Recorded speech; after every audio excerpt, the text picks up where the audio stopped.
I think we're just about ready to get started, so please take your seats. Thank you.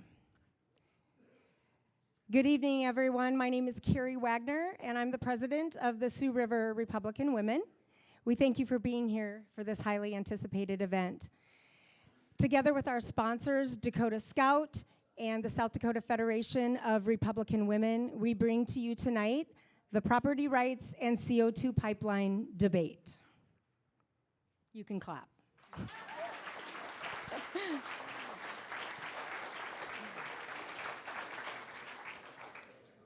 I would now ask you to bow your heads in prayer while our chaplain, Rosie Wagner, leads us in prayer.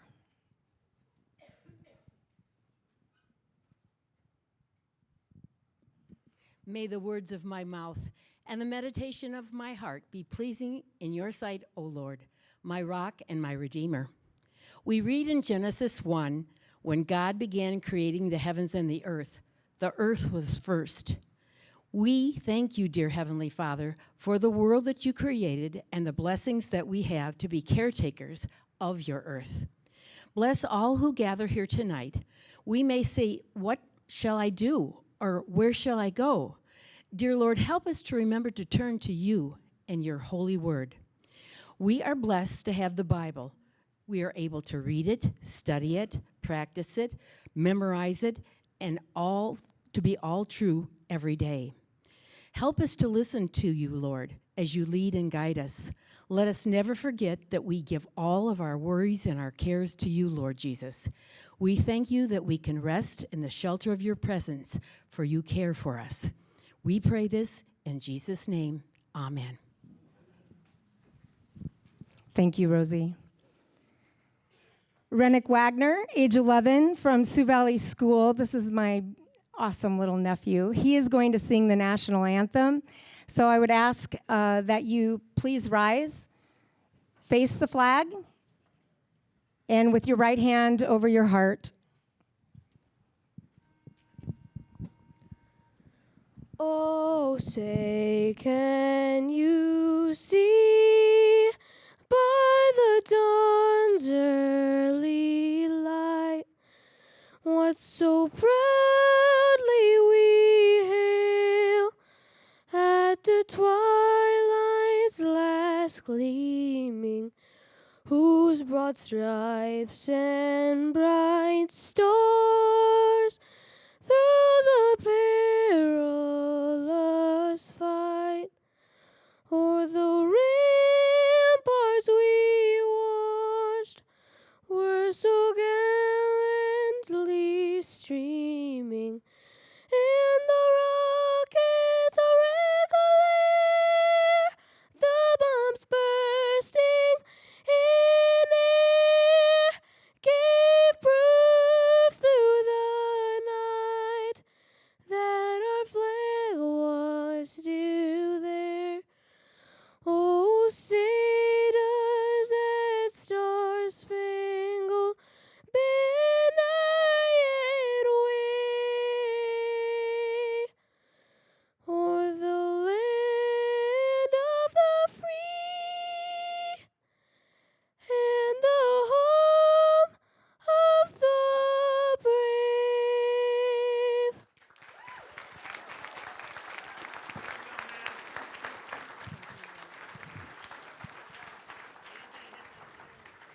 Thank you, Rennick.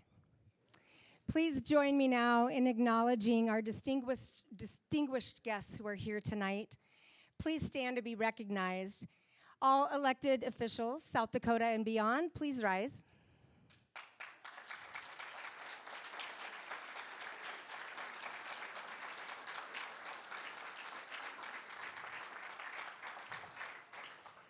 To my fellow sisters of the Sioux River Republican Women, please rise.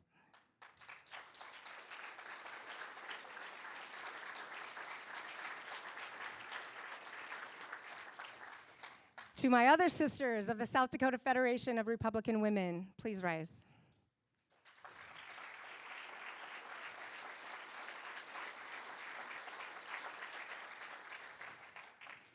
And finally, we extend our gratitude to our featured guest tonight, Representative Jon Hansen.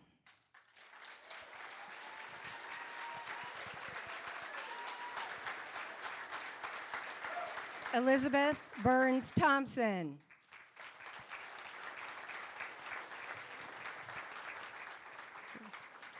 And our moderator, Sara Frankenstein.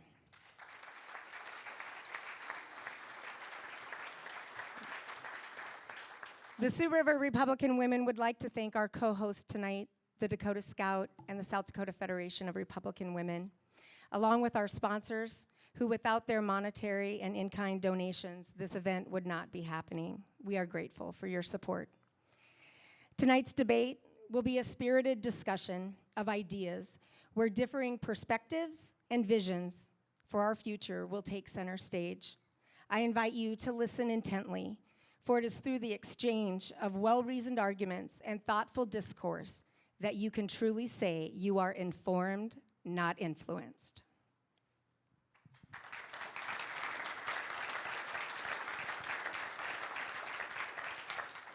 Without further ado, I will turn it over to our esteemed moderator, Sara Frankenstein. Thank you all. Thank you, Carrie. Welcome. I want to go over the rules of today's debate, starting with the rules for the audience. So you may clap after an answer that you like, but please, no disruptive interjections from the audience. No shouting, no talking. Please be respectful to our speakers. We're very happy to have them with us today, and we're going to show them respect. We do have security on site. You can and may be asked to leave if you're disruptive or disrespectful to our speakers. Earlier today, we had a coin toss to determine who gives their introduction and closing statements first tonight.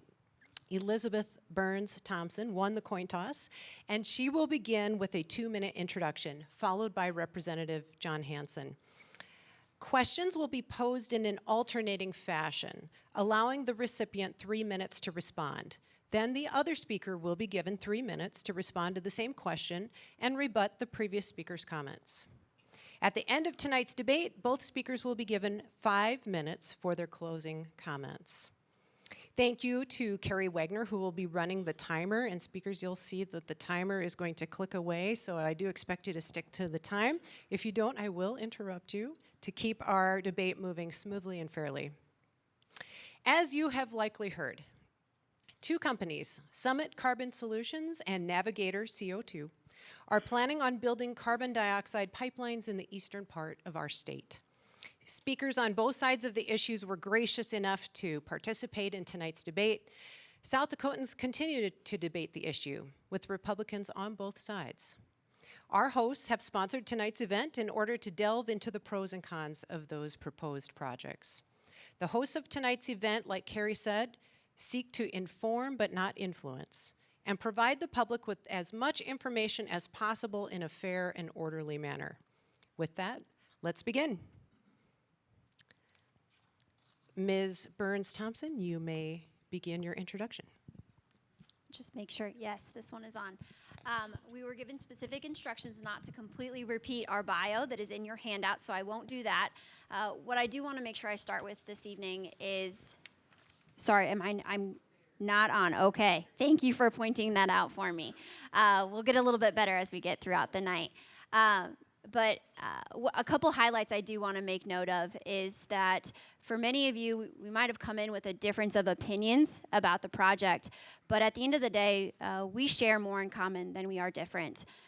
Like many of you, I come from a farm. My family still farms. I've had the great benefit and opportunity to spend the entirety of my career working in and for and on behalf of farmers every step of the way, and I see this project much the same. Breaking down to my values and my background, again, very shared with many of you in this audience. I do think that, like I said, we will walk away at the end of this evening with the ability to agree to disagree on certain things, but I do hope that tonight is the opportunity to start a dialogue and certainly not the end of it. So I extend this as an invitation to continue to please engage with myself, our company, others in the space, to continue to ask questions and have the dialogue like we're going to go through this evening. So with that, I'll toss it back. A 2-minute introduction from Representative Hansen. All right. Well, thank you, everybody, for coming out tonight. It's great to see so many friendly faces in the crowd. I just want to first of all say thank you to the organizers, Carrie, Catherine, and thank you to Sara for moderating this as well. All the organizations, all the co-hosts. I know it was a lot of work putting all this together, so really appreciate it. I think it's a really, really important discussion to be had today.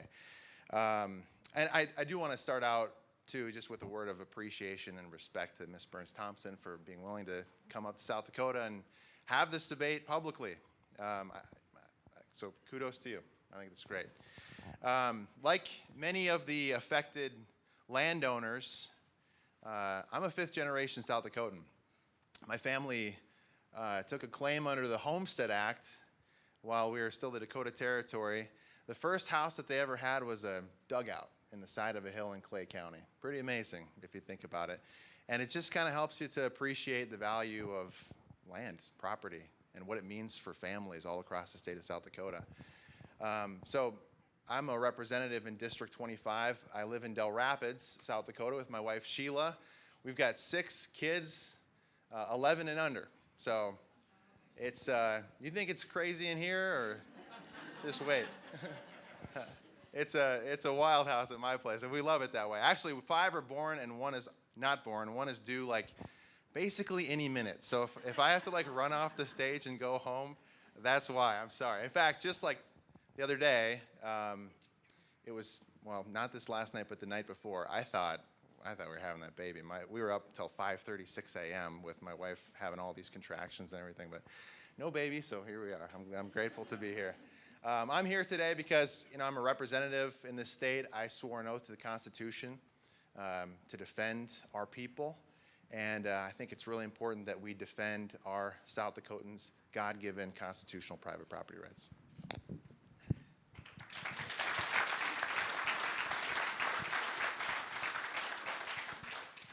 The first question goes to Representative Hansen. He gets 3 minutes to respond, and then Ms. Burns-Thompson will have 3 minutes to rebut or respond to the question.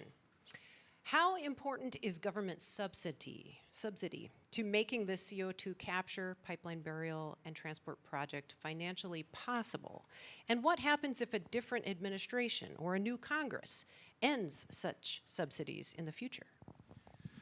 Well, the answer is it's everything to this project, frankly. I would characterize this project as a boondoggle. This wouldn't be happening without the 45Q tax credit that's funding the sequestration of this carbon. And that's just the reality of it, folks. I mean, you might hear something different, but the reality is there's no free market that's driving this. This is being driven by massive federal subsidy. And so really the answer is that simple. If there's a different administration, that might change. I'd be grateful for a different administration, frankly, that would put an end to the 45Q tax credit and we could restore the free market. Because at the end of the day, if we have a free market deciding whether this carbon gets sequestered or not, I guarantee you it's not going to happen. There's just not a market for it. So that's just a reality. Ms. Burns-Thompson, your response. I think we're going to have our first opportunity to agree but disagree here. And looking specifically at the 45Q, well, let's take a step back. I was here in South Dakota beginning to do outreach on this project in the fall of 2021. Most of you have become familiar with things like the 45Q because of the most recent activity that expanded the value of those credits, which took place in 2022.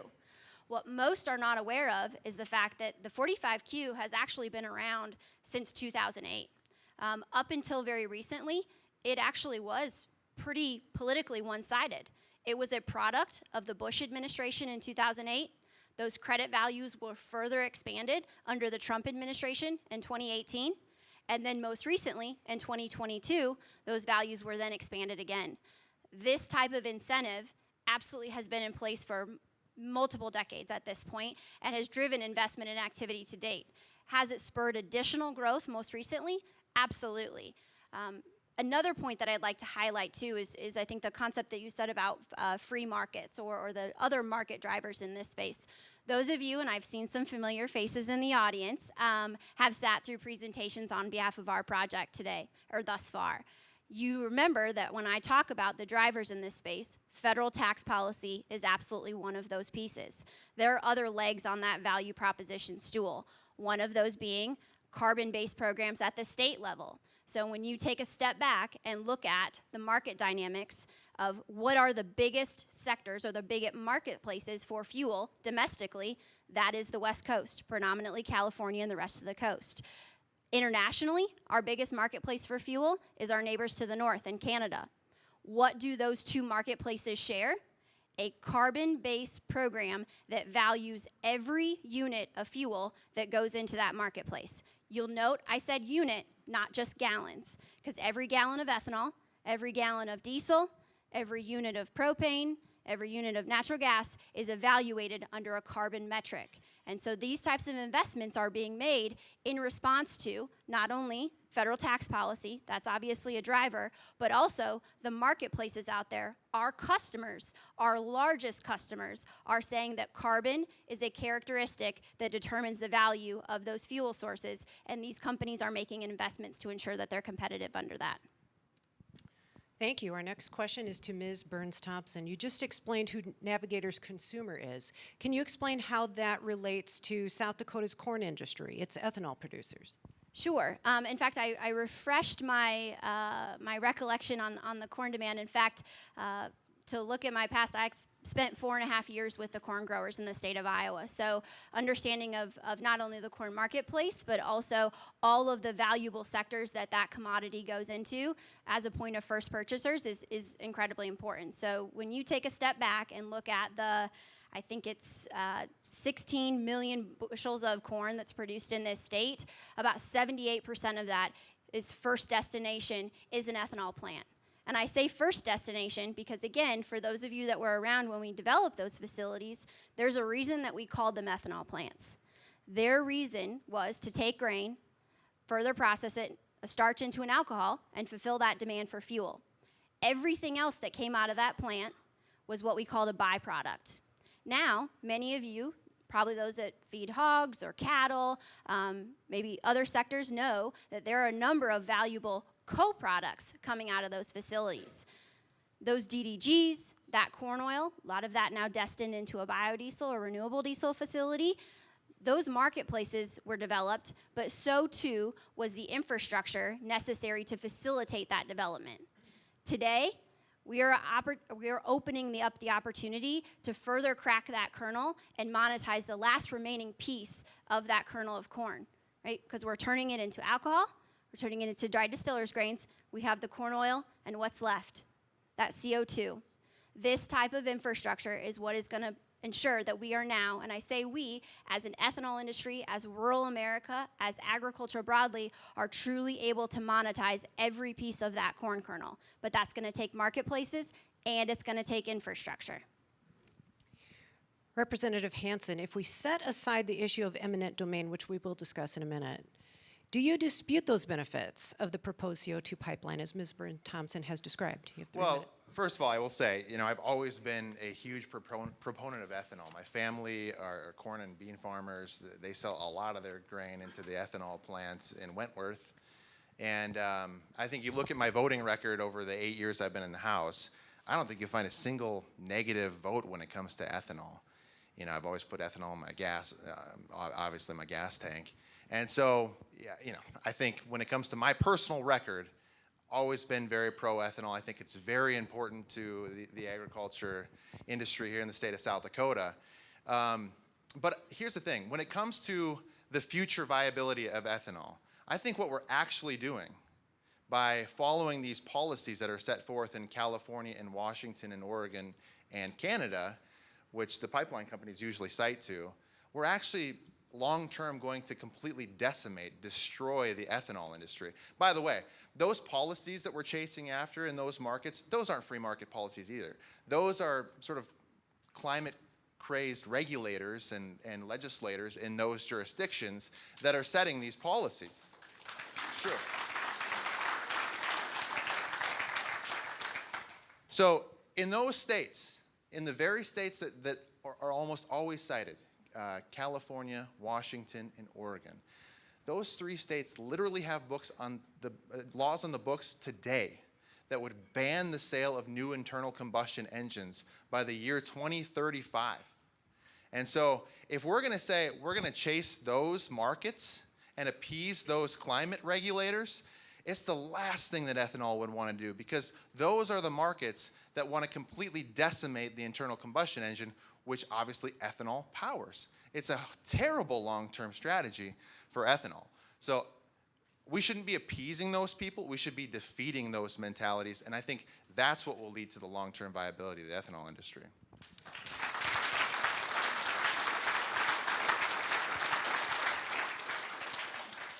We're going to move now to the topic of pipeline safety concerns.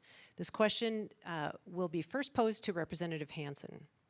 Like most of us in this room, you are concerned about citizen safety. We live here, our families live here. We want to keep people safe. But pipelines are a proven technology, one with a decent track record. Measured in terms of injuries per unit transported, pipelines are safer than trucks, safer than trains. Do you oppose pipelines in all circumstances, or is there something especially dangerous about the CO2 project under consideration here? Yeah, thanks for the question. I definitely don't oppose pipelines in all circumstances, and I agree that in many situations, pipelines are the safest mode of transportation. It was interesting, though, North Dakota had Summit Carbon Solutions hearing before their version of the PUC. There was a gentleman there by the name of Curtis Junt, and he testified before the PUC, their version of the PUC. He's really an expert in pipelines and pipeline safety. He spent an entire career on mostly natural gas pipelines. Now, natural gas pipelines, by the way, when you talk about the pressure in one of those pipes, that's like maybe 500 or 700 PSI. For these carbon sequestration pipelines, we're talking about a pressure of about 2,200 PSI. It's so much more pressure than your standard, say, natural gas pipeline. And so this gentleman was testifying under oath before the committee. And by the way, he also has like safety companies for pipelines. I mean, he really knows his stuff. And they asked, what would you do? He lives 3 miles from their proposed route. It was their proposed route. They're gonna have to change their route because their permit was denied. But what would you do if we approve this pipeline and you live 3 miles from your house? What maybe would you do for like mitigation? And he said, the first thing that I would do is put my house on the market for sale. Because he knows in his expertise, even at a 3 mile distance. Now, we have setbacks in this state that are like 300 feet. He's saying at a 3 mile distance, he wouldn't live in his house. He said he likes to take his dogs out for a walk. And if he gets 1,000 feet from his house, he'd be afraid that if there was a rupture, he wouldn't be able to make it back. I think about our own family. Every summer, me and the kids, we like to pitch the tent in the backyard, and we'll have a couple nights out, lighting the fire and staying in the tent. Imagine if that was your house and your children, and there's a pipeline rupture in the middle of the night, and that plume comes over your family's house, what that could do to those kids. So, yeah, there's real safety concerns. And by the way, we don't have the plume studies. Navigator has refused to give those plume studies to our county commissioners. And I think when they went before the PUC, they had them shown behind closed doors, and everybody who went into the hearing at that time had to sign a confidentiality agreement so they wouldn't disclose it. And so those are the risks. They're not being forthcoming as a company when it comes to saying what the plume modeling would be. Probably the most serious safety concern is that plume modeling. They won't show us. They won't show the county commissioners. They won't show the public. And maybe Ms. Burns-Thompson tonight will commit to disclosing those to our counties and to the people. I think that would be good.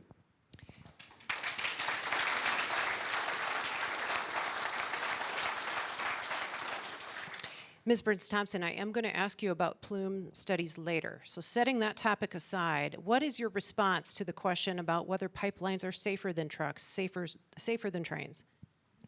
Sure, and I don't think you need my opinion on it. I think the research and the facts speak for themselves, and I think that might be something we can certainly agree to, is the fact that pipelines are absolutely the safest and most reliable modes of transport, in large part because of the variables that are within our control in comparison to rail, in comparison to truck.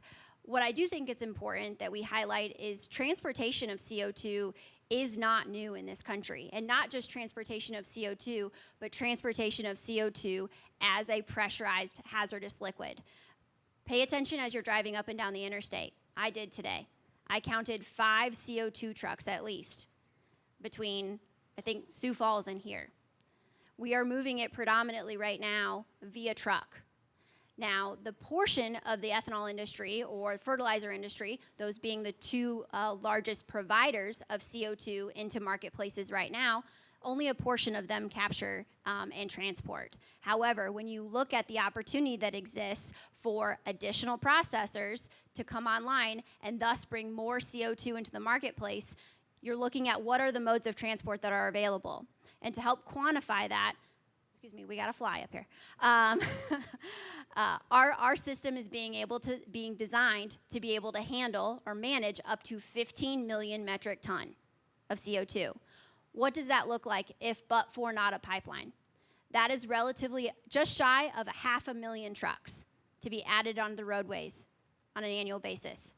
But for trucks, that's instead 100,000 rail cars.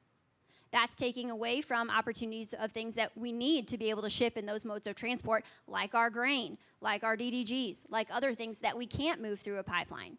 So when we're looking at what the opportunities are put forward of the nature of the product, the amount of which needs to be handled, pipelines are tried and true, the most economic, the most efficient, and largely the safest mode of being able to do that.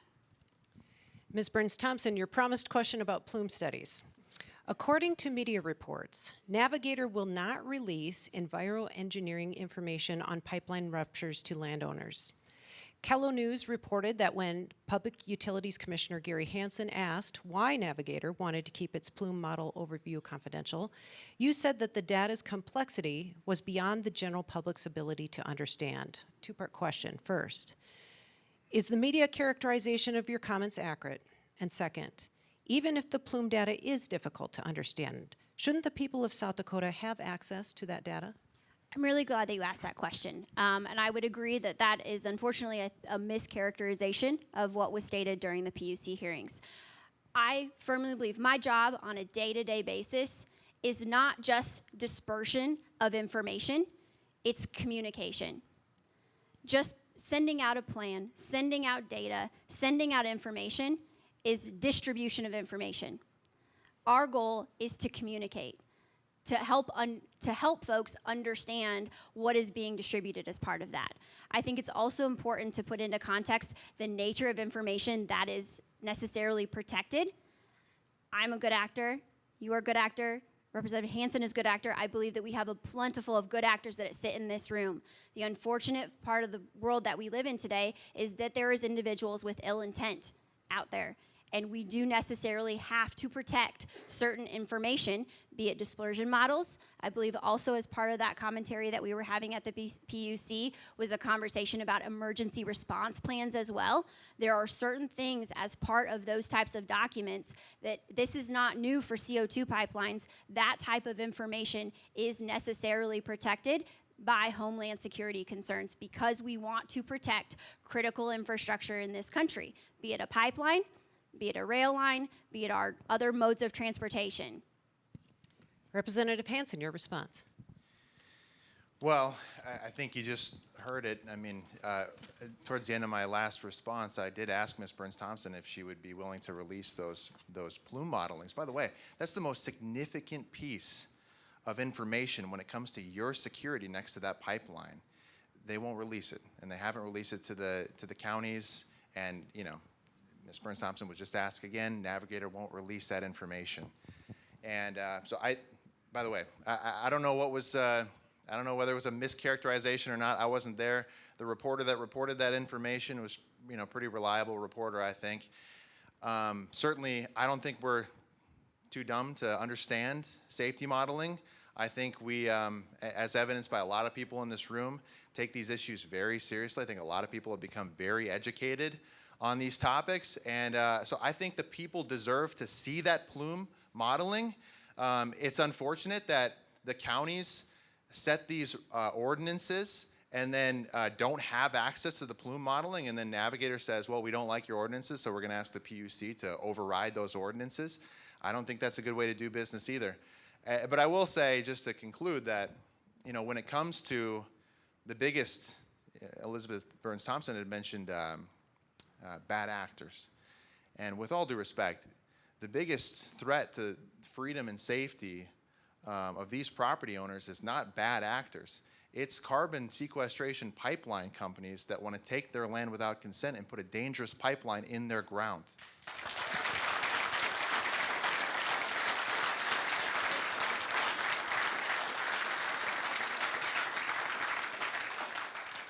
This question goes first to Representative Hansen. Most Americans are for development and advancement until such efforts affect their own pocketbook or their property. Are opponents to the project offering any better alternatives that can help provide the same results that Summit and Navigator are seeking to achieve? Can you offer any alternatives to sustain the corn producers and ethanol producers of our state? Well, sure, absolutely. In fact, I think there's been companies that have come into the state and talked to landowners about production of, I believe it's methanol is what it's called. You can capture the CO2 off of ethanol plants and make methanol. And by the way, that furthers I think, the industry's interest and purpose of making renewable fuels. And so there's plenty of alternatives. There's also on-site sequestration options and things of that nature. But the reality is, those aren't being funded by the 45Q tax credit. And so that's why those things aren't happening. But sure, there's all sorts of alternatives. A third alternative that I haven't mentioned is just let the plant food feed the plants.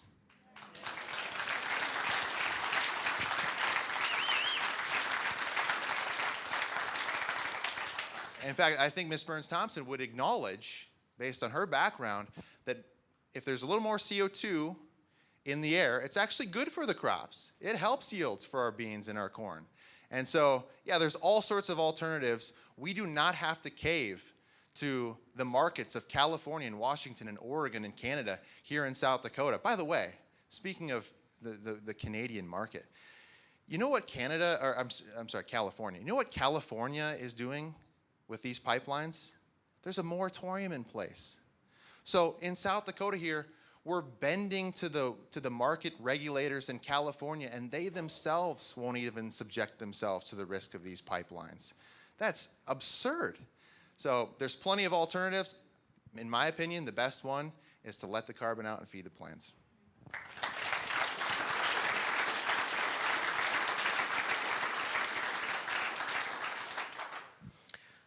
Ms. Burns-Thompson, are the alternatives as attractive as Representative Hansen just described? Sure. I think it's quite a bit more complex than what's been put forward. And one anecdote that you brought up at the end that I think is worth noting is you are right that there are prohibitions currently on CO2 pipelines in California. What I think is important to note, though, is of all of the states that you're looking at for the injection well permits, so those require we call them a Class 6, it's an underground injection well permit. The state with the most pending permits to do sequestration is actually the state of California. So there is proposed to be more sequestration happening in the state of California than anywhere else around this country. But looking at what else can be done, I think that it's important to note that you'll hear me talk about this as a not just a pipeline, but a transportation platform, right? We are the transporter of that CO2 on behalf of the entities that have partnered with us. If that molecule comes from an ethanol plant in South Dakota and they choose to send it ultimately to a sequestration well in central Illinois, that is their prerogative. It is our responsibility to build out that transportation infrastructure to connect that point A and point B and transport that product on their behalf. I'm sure we're going to talk a little bit about common carriers later on, so I'll save that piece for then. However, that pipeline can absolutely and will absolutely also have the ability to transport a molecule from that ethanol plant ultimately to potentially a different type of end use. Some of those end uses exist right now, be it bottling, right?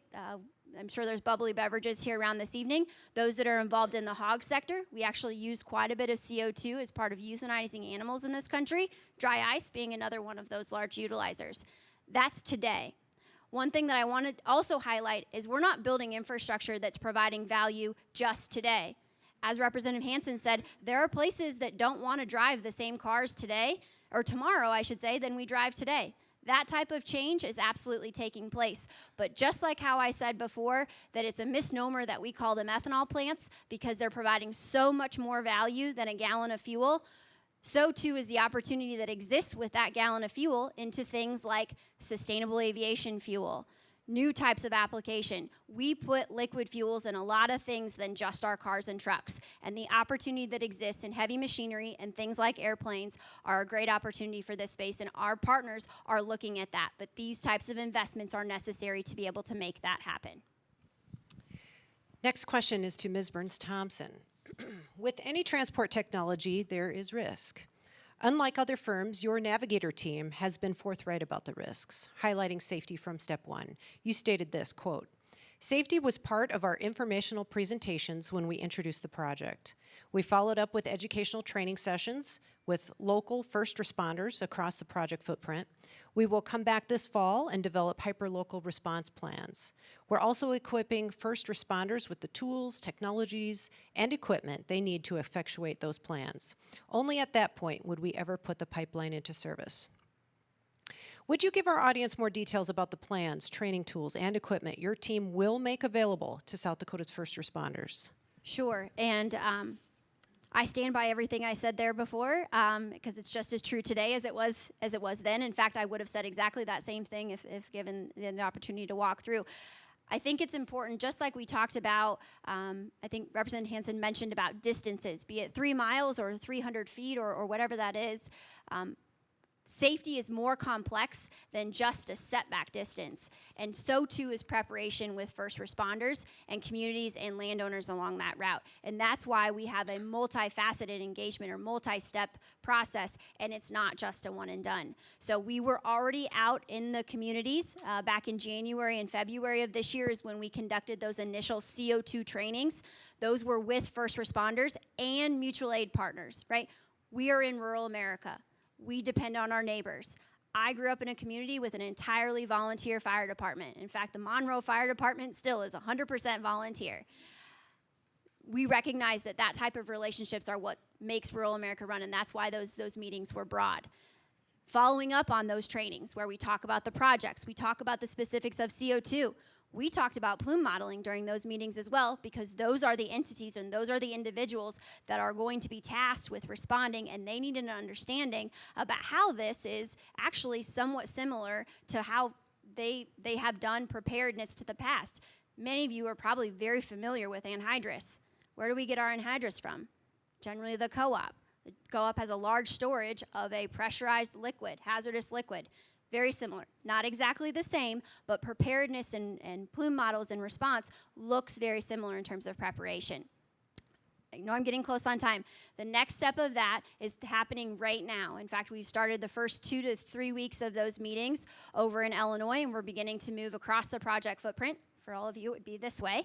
As we move from Illinois throughout up towards South Dakota, we are sitting down in every single county with the county EMA director, as well as, again, those mutual aid partners, regional hazmat, to talk through that ERP, Emergency Response Plan.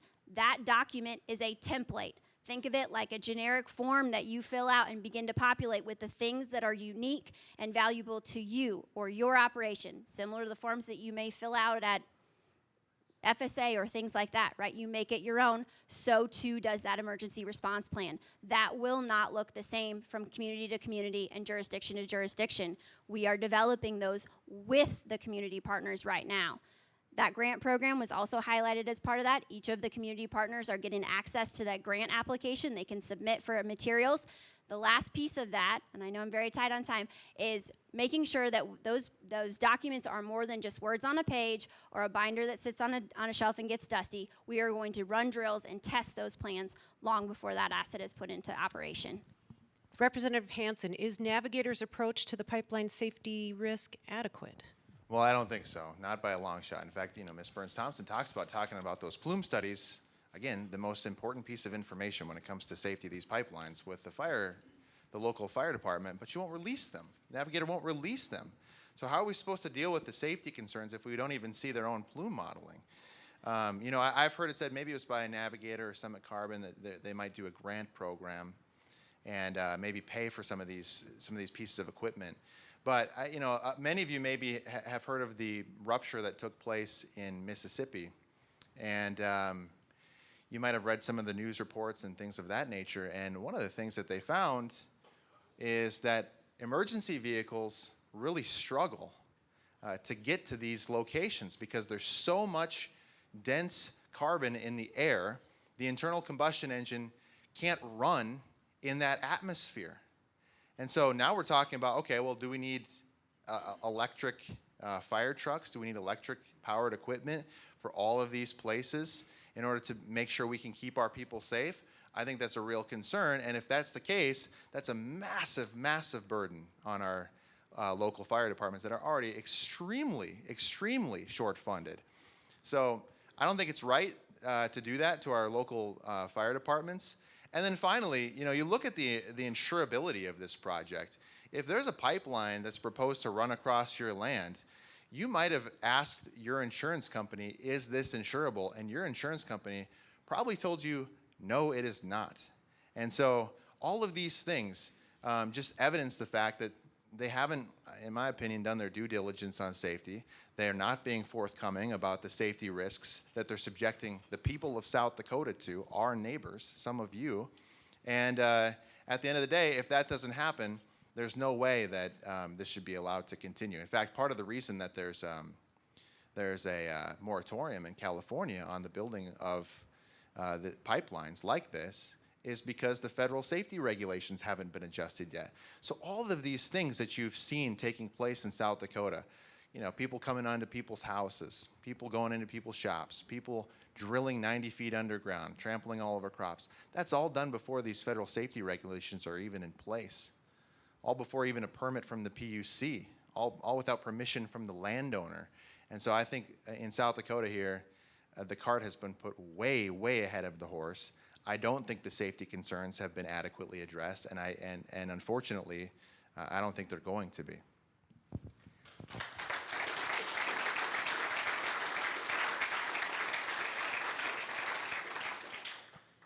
Along the same lines, Representative Hansen, nothing lasts forever. As pipelines age, they will likely need maintenance. They'll probably need repair on occasion. Someday they may even need to be removed and recycled. But Navigator has pledged to maintain and repair all CO2 pipelines in a regular, safe, and responsible manner. Isn't that assurance adequate? It's not assurance for me if your house is right next to one of these pipelines and you're subjected to the risk of a plume coming over your house all the time. I mean, it's a lot of promises made, and I get that we're early in the process here, but I think landowners in South Dakota need to see some real actual assurance. Actions speak louder than words.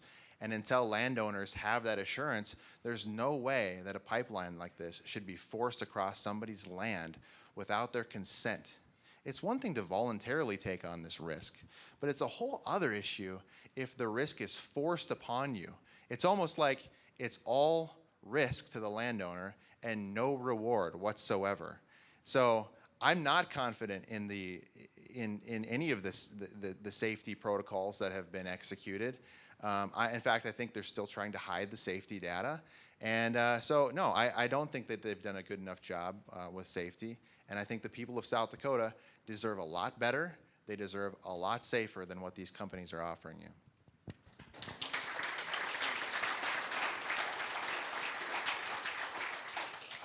Ms. Burns-Thompson, many South Dakotans have relied on the promise that Navigator has pledged as far as maintaining and repairing the pipelines. But what happens if years down the road, Navigator goes out of business? What if the pipeline operator goes bankrupt? In that case, on whom does the burden fall? Has money been set aside to cover that contingency? Will local landowners, farmers, and ranchers without engineering backgrounds be obligated to dig up and remove the pipelines? It's a very good question. And frankly, we have pipelines in this country that have been in operation for decades, safely so.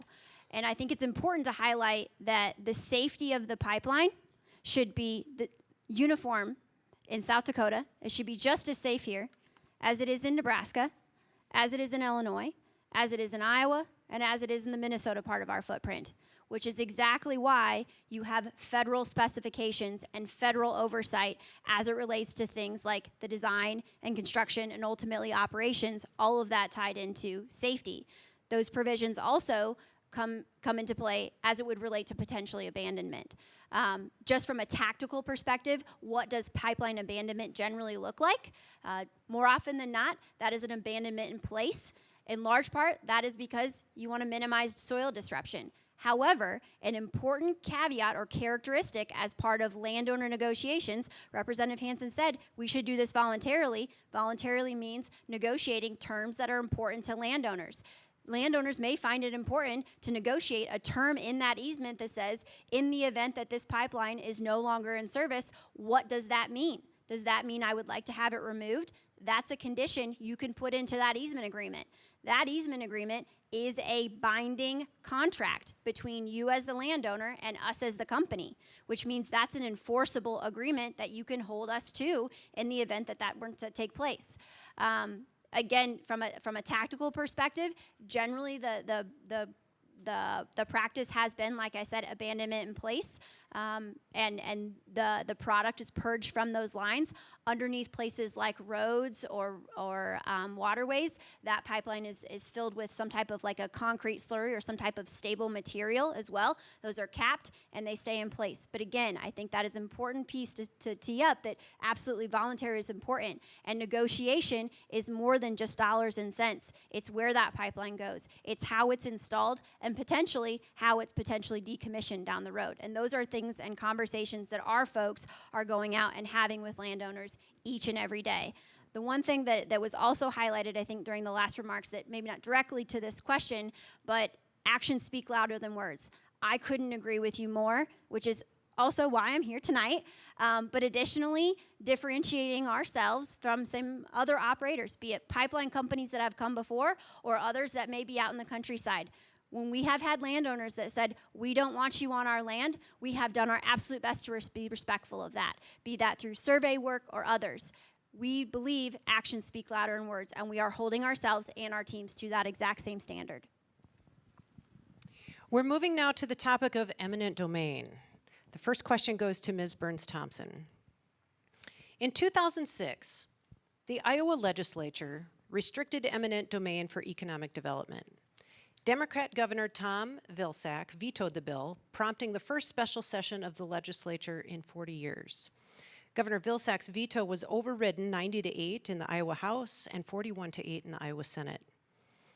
Ms. Burns-Thompson, you're from Iowa. You grew up on a farm. You've stated this, quote, "Eminent domain does not save us time. It does not save us money. It does not make us any friends. We are incentivized to do this in a voluntary process as much as possible. When we talk about condemnation or eminent domain as a tool of last resort, we don't say that just to make ourselves feel good. Ms. Burns-Thompson, can this project be accomplished voluntarily without raising the specter of eminent domain, even as last resort? So it's a very good question, and I want to say that one of the other approaches that we take, and myself personally, is that we don't shy away from conversations about the topic. So if a landowner or anyone wants to talk about condemnation or eminent domain, that is a conversation I'm more than willing to have. What I think is also very important, and we'll get to the root of your question here, but the application or the process associated with condemnation is a function of the state. And thus, it is different in South Dakota than it is in Iowa, than it is in Illinois, than it is in Nebraska, functionally as well as how it's applied. What doesn't change is our philosophy and how we go about that. So everything that you just heard there, exactly what I would have said this evening as well, but if for even sheer business practice, we are incentivized to do this development in a voluntary fashion, and as much of a voluntary fashion as is possible. Can I guarantee to you tonight that we can do every single mile of this without some application, necessarily so, and I say necessary for a reason? No, I can't make that commitment tonight. And I don't think that there has been a pipeline developed or a piece of linear infrastructure that has been developed today that can make that pledge either. What I can assure you is that we are utilizing that as an absolute tool of last resort, and to date, we have had no application of eminent domain. We haven't filed no cases in relation to that. So any claims that somehow Navigator is taking land or has any claims to take land is just false. What I will say is also important is that we are having those conversations early, though. We want to make sure that folks are comfortable that we're having dialogue so that we don't have to get to a condemnation proceeding. We want this to be collaborative. We want this to be voluntary. Representative Hansen, your reply. Well, thanks for that question. You know, Ms. Burns-Thompson a couple answers ago said that she wants these negotiations to be voluntary and that they're using eminent domain as a last resort. And with all due respect, neither of those things are fully accurate. If you look at Navigator's opening letter to landowners that they send to landowners, on the first page of that letter, they're already threatening to use eminent domain. And so if we want to talk about a voluntary transaction, well, let me tell you a story. I'll tell you a story of Wendy Schultz. Wendy Schultz is a resident of the Watertown area. And she had a piece of ground that her family lived on for a long time, and she had a dream. She wanted her son to move back to that piece of ground and for the family to live together. You know, her and her husband on one side of the section and her son and his family on the other side of the section. Those plans were in the works. Summit Carbon Solutions comes up to the Schultz property and they say, hey, we're going to lay this pipeline. And she said, well, I don't want to lay that pipeline. I don't want it here. My son's going to move back and we want to build his house there. At the end of that negotiation, so to speak, Summit Carbon Solutions said to Wendy Schultz, we're going to put that pipeline here whether you like it or not. And really, that's an encapsulation expressly of what happens implicitly in all of these agreements. Because the landowner's going to get that letter and they're going to say, well, we got this letter. It looks like they want to lay this pipeline. I see that they're threatening eminent domain. Let's see what their opening offer is. And maybe it's a lower opening offer. So they say no. So the pipeline company comes back and says, well, let's do a little higher offer. So they sweeten the pot and do a little higher offer. And the landowner still says no.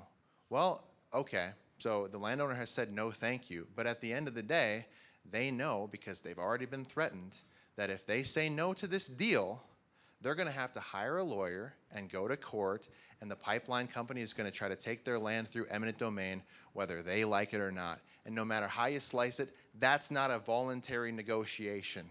That's coercion. That's coercion.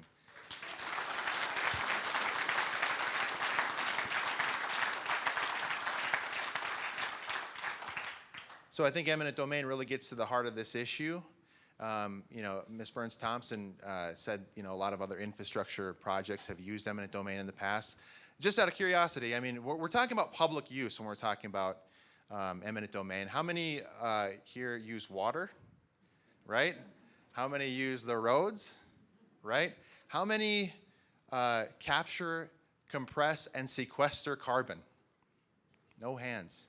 So when we talk about eminent domain, we talk about what's in the public use. The bottom line here is that this is not in the public use and it should not be eligible for eminent domain.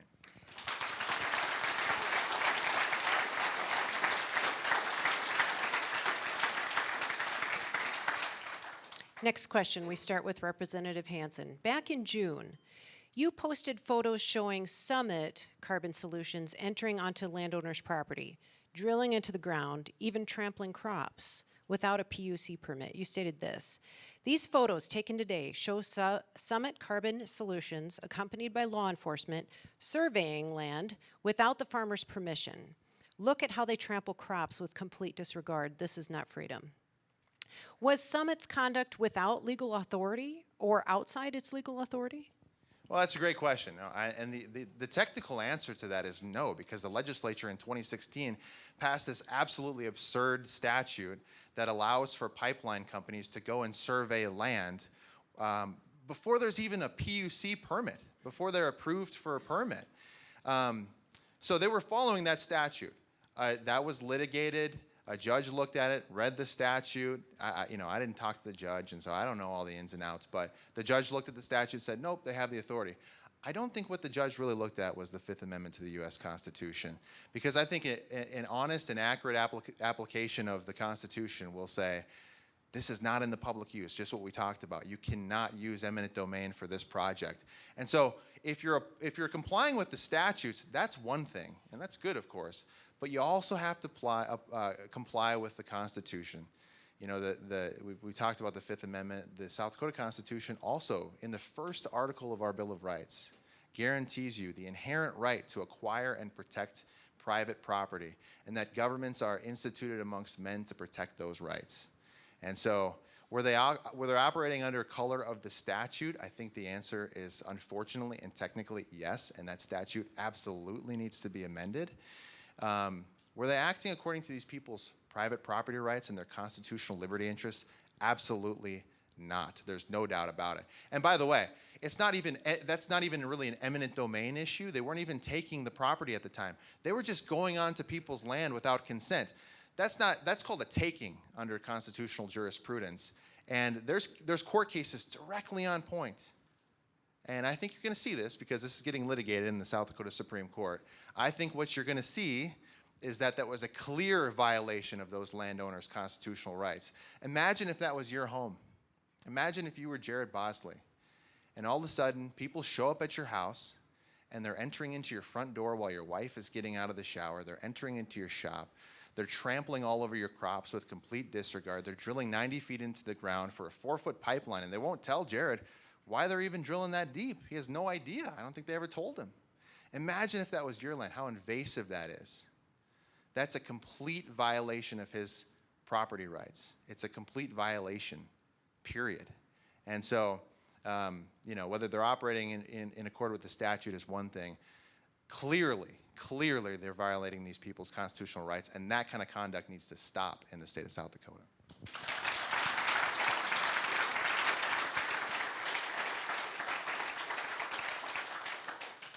Ms. Burns-Thompson, understanding you work for Navigator and not Summit, what is your response to Summit's conduct described in my question? Is Navigator or will Navigator enter onto private property as described? And if so, to do what and under what authority?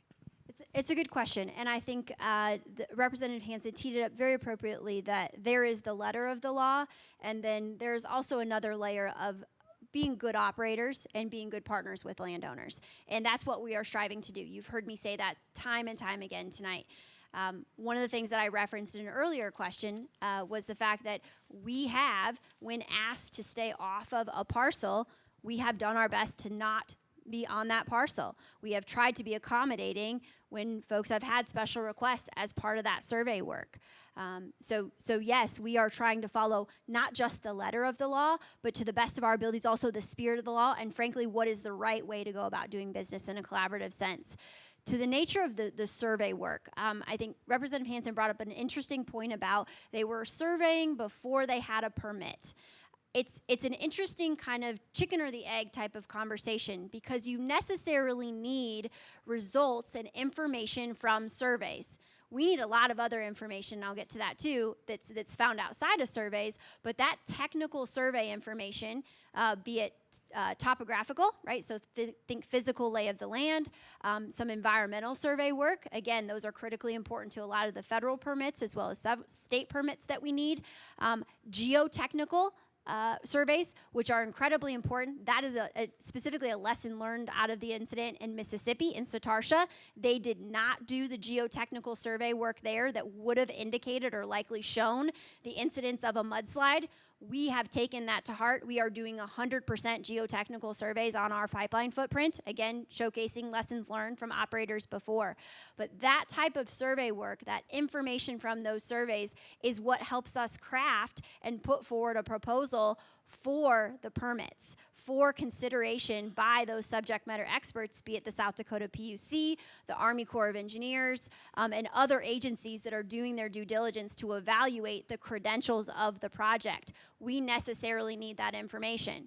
Now, you know what I said, we need not only technical information, we need other information as well. You told a story about future kind of development on a particular parcel, someone that was be able to bring the next generation home. I think that's fantastic. I come from a first generation family farm. I would love nothing more than for my sister and her boyfriend, hopefully soon fiance, that's on the record, Logan, to be able to come back to our farm. That being said, there is no database of future dream homes. There's no database we can download to be able to incorporate that into our permitting and our routing. We will absolutely do our darndest to be able to incorporate that into our footprint, but we don't know information like that unless and until we can have a conversation with the landowner and or potentially the tenant, because a lot of ag land, we have that separated between those two things. Let's move now to the topic of effect on atmospheric CO2 levels. The first question goes to Ms. Burns-Thompson. Many in our nation are concerned with climate change and the effect of CO2 levels in our atmosphere. In an effort to reduce the CO2 footprint of the ethanol industry, are the methods proposed effective to any significant degree? Sure. So what I'll start with is regardless of your personal opinions, for, against, neutral, strongly, less on climate change, you can still be a supporter and see economic and value in development of carbon management infrastructure like what we are developing at Navigator. The other thing that I think is important to keep into context is no one industry solves a global problem. Everyone can do what's within their control, and that's what we're focused on here. So to break it down of what does the impact of something like this or the adoption of carbon capture technology do? I think it's important, and those of you that have followed the ethanol industry know that they have made pledges to reach net zero, net neutral by a date certain. Adoption of carbon capture technology gets them about halfway there. So to put some numbers specifically to that, corn ethanol scores, and again, we're getting to some numbers here, a CI or a carbon intensity score, on average, between 60 or 70. Now, that's on average. Every plant has its own individual score. Once a plant adopts carbon capture technology, so capturing the CO2 off their fermenters and not emitting it like they generally are doing right now, you reduce that score by 30 points. So again, relatively in half. You'll note I didn't say we get them all the way there. That this is going to be likely partnered with additional investments, optimizations that these plants are making both on site as well as increased valuation into the feedstock coming into each of those facilities, because part of that ultimate score is also the score associated with each bushel of grain coming into that facility as well. So we see, and I think our shippers see, an opportunity not only to help meet those carbon-based goals and pledges that they have made, but also have that value opportunity exist, not just for the plant, but that entire supply chain, all the way back down to the farm gate. Representative Hansen, your response. Well, I think it is effective if your goal is to capture 45Q tax credits. Then I think it's effective. If your aim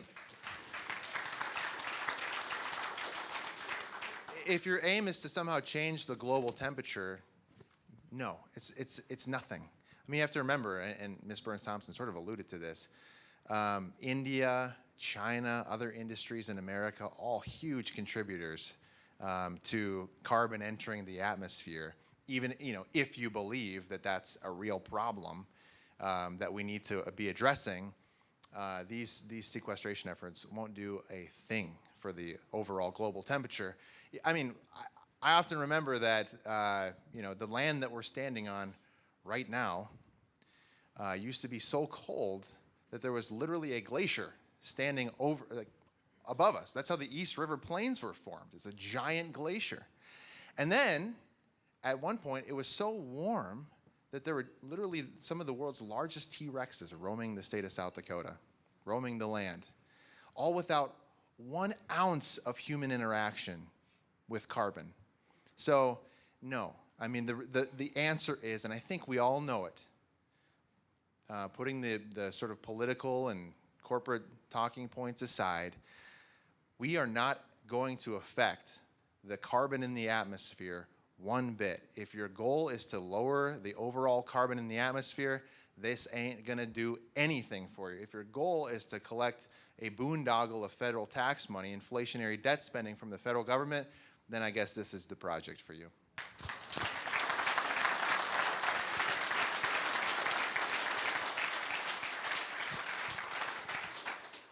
Next question is for Representative Hansen. I'm going to quote Ms. Burns-Thompson. She said something similar tonight, but I'm going to quote her as reported previously in the paper. When asked why a skeptic of man-made climate change would support this project, Ms. Burns-Thompson replied this: You do not have to be a believer in climate change to see and quantify the value of carbon capture technology and infrastructure projects like ours. The ability to really create an efficient, reliable transportation system for CO2 is an economic opportunity for the Midwest. The ability to match a willing paying customer to a willing supply from the marketplace is capitalism. Representative Hansen, isn't she right? No, no. With all due respect, she's not right. Remember, as we've discussed, you haven't forgot, this is being funded by billions of dollars in inflationary debt spending. There's no market for that. That's doing a huge disservice. I mean, I know that you're all feeling the effects of inflation.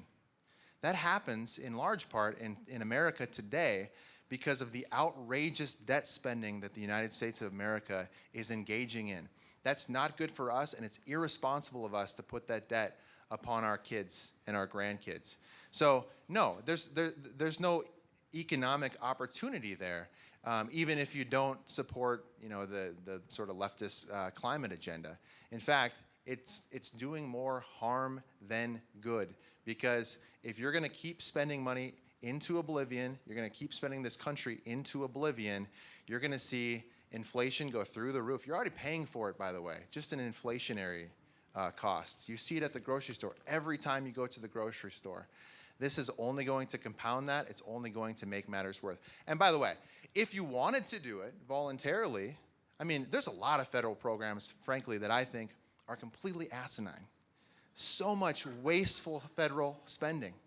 But I don't spend my time, session after session in Pierre, going after those things.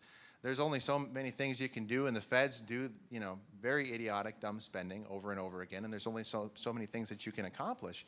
You can't really shut that down. So, you know what, I don't like it, but there's only so much you can do. But the point underlying it all is that if you're going to do it, at least do it voluntarily. If you're going to subject somebody to a pipeline across their land that's uninsurable, that exposes them to a lot of risk, that drives down the value of their property, by the way. If you want to build another house on your property, if you have a building eligibility, but that building eligibility goes away because of this pipeline, that's a decline in your value. It's not an increase, it's a decline. So at the end of the day, what this all comes down to is your ability to choose what you do with your own property. And if you want to take on that risk, if you want to take on that decline because they pay you a check, be my guest. I think it's wasteful federal spending, but I can't get in the way. But it comes down to being voluntary. That's what it's really all about. Don't take these people's land without their consent.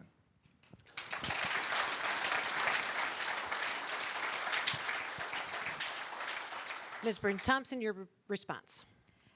Sure. As I've kind of stated there before, I believe that to be true, that while we don't always maybe agree with what consumers want, we might not always pay for that. A carbon characteristic may not be what you look for when you drive up to the gas pump. However, that doesn't mean that somebody else doesn't do it. And what we're seeing is that not only does somebody else do it, but our largest customer base to date is saying that that's important. I'm not here to tell you whether that is right or wrong. I'm also not here to tell you whether federal tax policy is right or wrong. I'm telling you these are the cards that this economy and agriculture in the Corn Belt has been dealt. And we can choose to be prosperous, or we can have things done onto us. And what the industry has taken the opportunity to do is to say, we want to thrive based on the marketplaces that we have, and largely the marketplaces that we've developed and the cards that we've been dealt. And thus you've seen the development in this space. Last question. First to Ms. Burns-Thompson, is there common ground between both positions? And if so, where is it? I would agree that there absolutely is. I think we found at least a half a dozen things this evening that we agree upon. Maybe not into the intricate details, but I think overall, we want the Midwest to be successful. We want agriculture to be prosperous. That's going to continue to take investments. It means that we're going to continue to farm differently than what our fathers farmed like and our grandfathers farmed like. And these facilities, these processors, will also continue to look different over the years. Change is necessary. Investment is necessary. That's what keeps rural America alive. And I think that's something, be it vitality here in the rural and the metropolitan parts of South Dakota or all across the Corn Belt, is something that I assume we can agree upon, and that the investments, and there is a right way to go about development of infrastructure, like you've said, in a voluntary fashion, in a collaborative fashion, in a transparent fashion. I say those terms specifically. Those happen to also be the core values of Navigator. Representative Hansen, is there common ground between the two positions? Well, I do agree that most people in this room, and I think Navigator and Summit Carbon Solution, I mean, I think we're all invested in one way or the other in the vitality of the ethanol industry in this region. I think it's very, very important to farmers all across South Dakota.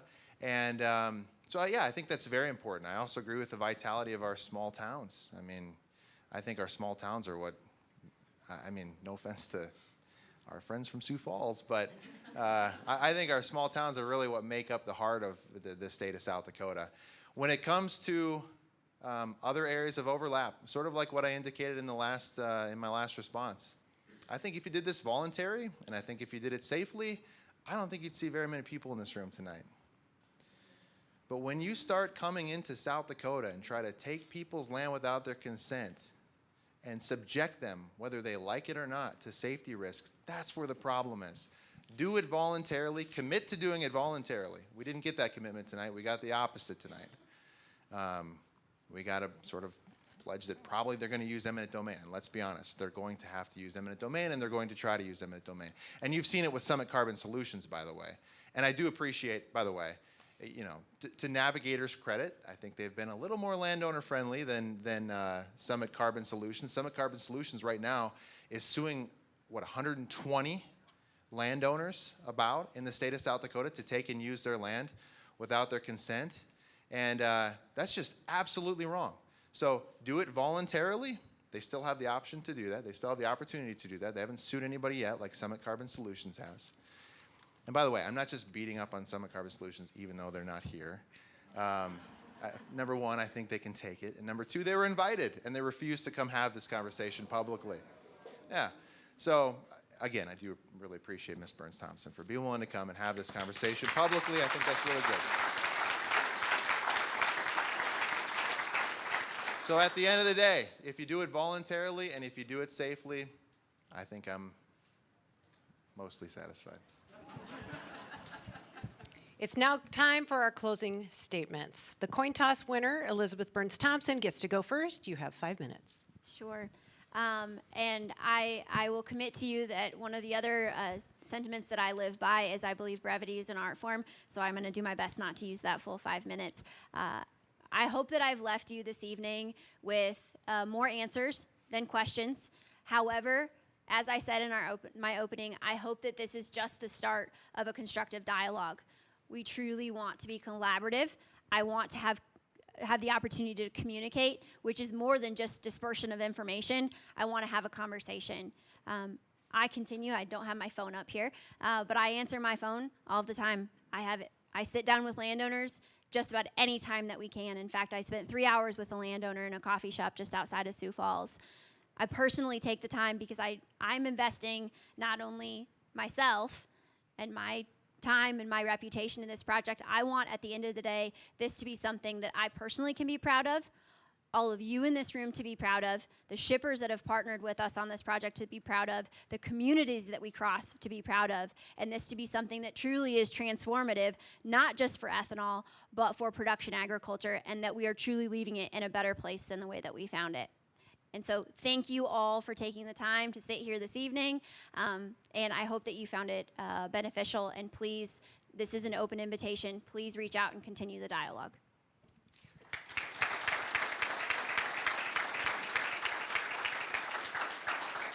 Representative Hansen, you have 5 minutes for your closing. Thank you, Sarah, and thanks again to the organizers and everybody who worked so hard to put this together, Carrie, Catherine. Really, really appreciate it. I think it's great.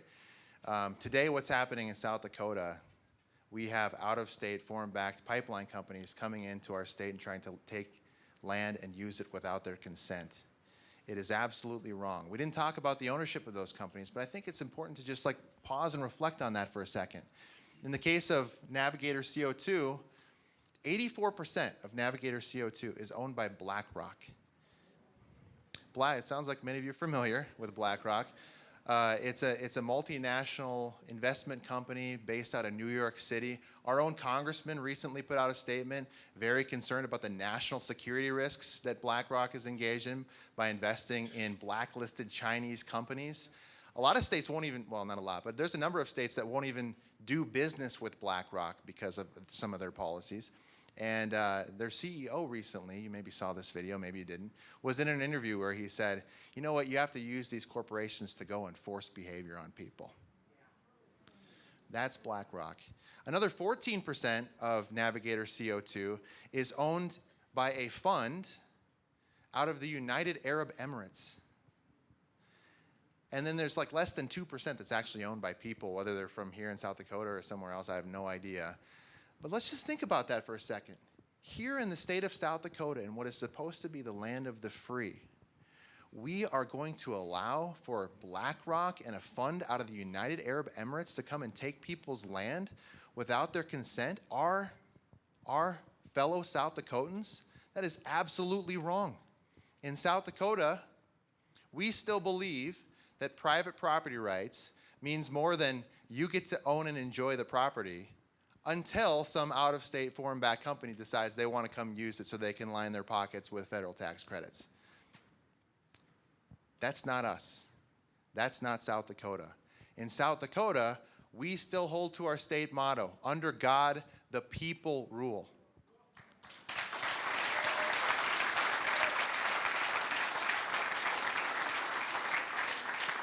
Not under God, the corporations rule. Not under God, BlackRock rules. Under God, the people rule. And that's you, and that's the landowners that are affected by these pipelines. They ought to be able to control whether this pipeline comes across their land or not.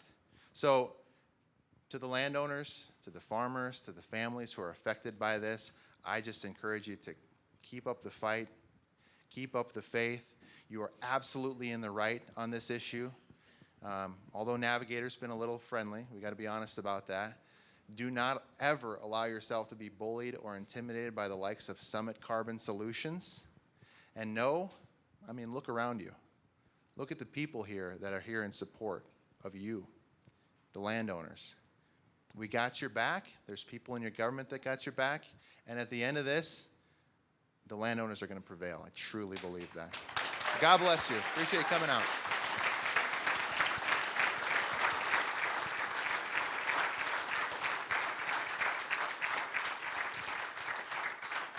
Thank you so much to our speakers. If you liked this event, you're going to like what the rest of the state of South Dakota puts on with regard to its local Republican women clubs. Did you know that we have 13 clubs across the state of South Dakota, one of which is a virtual club called Cyberspace. No matter where you are, no matter how close you are to a local club, you can just log in and take part in those presentations via Zoom.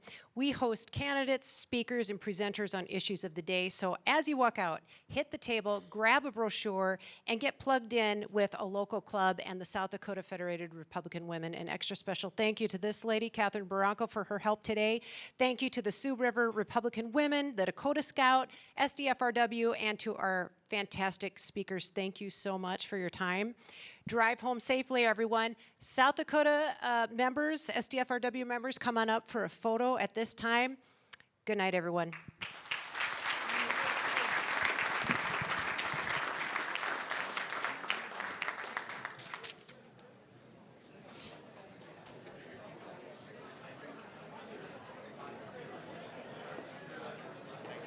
Thank you. Thanks. Oh, good. Good. Good. Not me.